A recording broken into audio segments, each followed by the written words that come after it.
Hello everyone and welcome back to another video from Apps Academy. In this video, I'm going to show you how to log into your existing account on the Swagbucks application. So let's get started right away. First of all, open up the Swagbucks application on your device. And once you open it up, you will be prompted to log in using your Google ID or your email address and your password if you haven't done so already. Now, if you created your account using your Google account, you can tap on the Continue with Google option and simply choose your respective Google account in order to log in through a shortcut. Otherwise, tap on Continue with Email and you will now be asked to enter your email address. Just type in the email address associated with your account and tap on Continue. And now you will be asked to enter your password. Go ahead and type in your account password and then tap on the Continue button.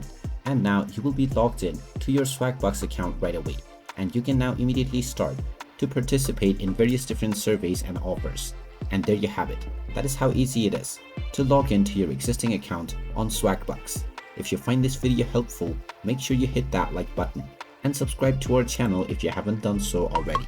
Also ring that notification bell to never miss another update from us. Thank you for watching and I will see you again in the next video.